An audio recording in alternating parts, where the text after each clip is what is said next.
네, 안녕하세요. 데이업의 경민입니다. 오늘 메일홀딩스에 대한 이야기를 해보려고 하는데, 정확하게는 메일 유업에 대한 이야기가 될 것 같아요. 어쨌든 이 메일홀딩스와 메일 유업은 우유 기업이다 보니까 앞으로 이제 우유 국내 수요량과 함께 또 좀 뭐랄까 시장성이 저조해지고 있다라고도 이제 산업이 속해 있기도 한데요. 그에 따라서 메일 유업 우유업계가 어쨌든 돌파구를 찾아야 되는 시점이라고 볼 수 있겠는데, 이렇게 메일홀딩스, 메일유업이 저출산 돌파구를 찾고 있는 이 상황, 그 다음에 이게 분유로 또 수출을 기대할 수 있을지, 그런 전반적인 상황을 살펴보면서 시장 전망에 대해서도 살펴보는 시간을 갖도록 하겠습니다.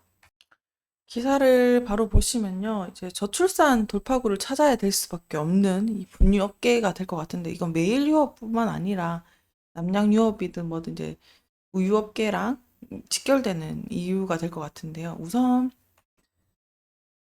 기사를 보면 알 수 있듯이 이 캄보디아, 중국 이제 전체적으로 해외 수출액이 증가하고 있는 모습을 볼 수 있죠.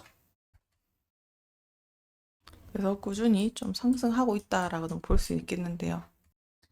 이렇게 우리나라의 대표적인 분유업체들이 전체적으로 우리나라 출산율이 저조해지고 있는 거 너무나 다 알고 있으니까 해외로 눈을 돌릴 수밖에 없는 형국이긴 합니다. 그래서 캄보디아랑 중국 시장이 조금 메인이 될 것 같은데, 요 시장을 또 수출 발판 삼아서 수출을 확대하고 있는 지금 상황이 될 것 같습니다.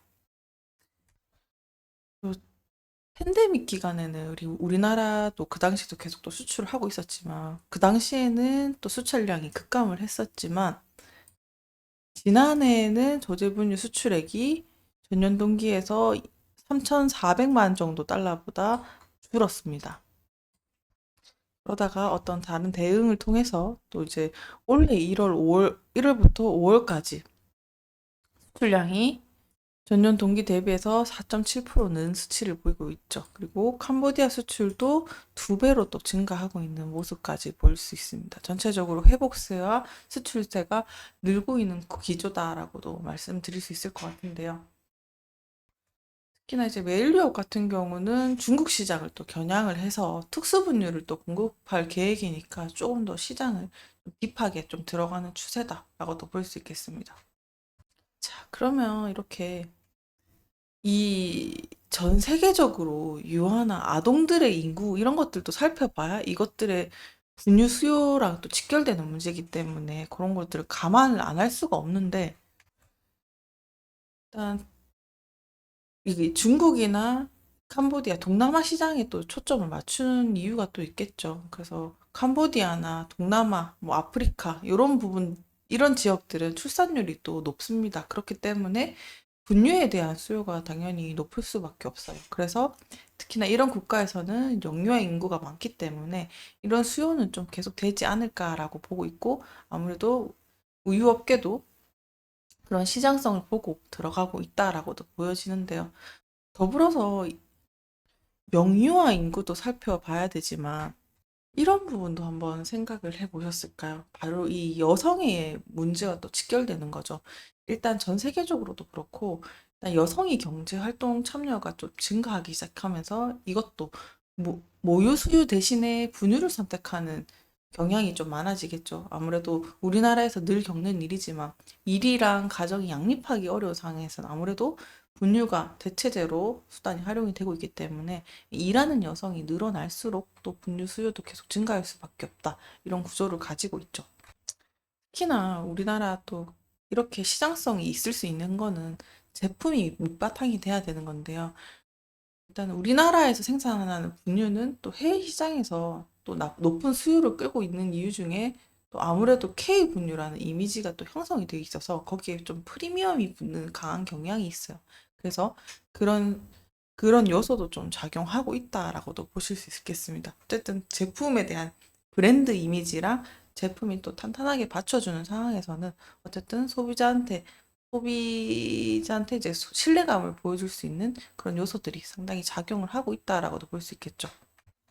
더불어서 이 조금 더 나아가서 그냥 분유뿐만 아니라 특수분유까지 시장이 또 성장을 하고 있다고도 볼 수 있겠는데, 이렇게 특수분유, 뭐 예를 들면 저알레르기 분유라든지 유당불내증을 통한 뭐 아동용 분유라든지 이런 것들은 훨씬 더 부가가치를 높게 제공을 합니다. 그래서 이런 특수 제품에 대한 수요도 좀 증가를 하고 있기 때문에 그런 시장성도 조금 눈여겨봐 주시면 좋을 것 같습니다. 그러면 이제 국내에서는 분명히 한계를 보이고 있기 때문에 해외에 문을 두드리고 있는 이 시장, 그 다음에 우리나라 제품이 베이스를 통해서 시장성을 이제 매출을 또 내주고 있다는 성과, 그 다음에 또 한 가지 요소를 또 살펴보셔야 되는데, 아무래도 이 중국 시장 정부나 이런 규제 같은 걸 조금 살펴보셔야 돼요.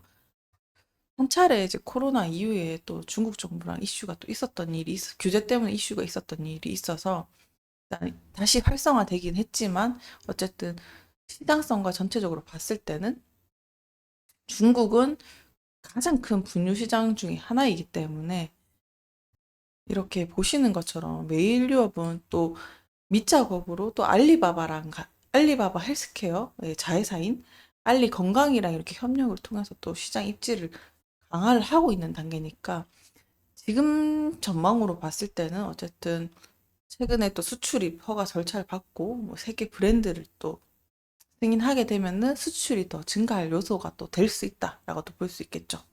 더불어서 프리미엄 아까 말씀드렸듯이 수요가 계속 증가하고 있는 것도 시장 경쟁력에서 충분히 가질 수 있는 요소이기 때문에 그런 요소를 조금 더 잘 살펴보시면 좋을 것 같습니다.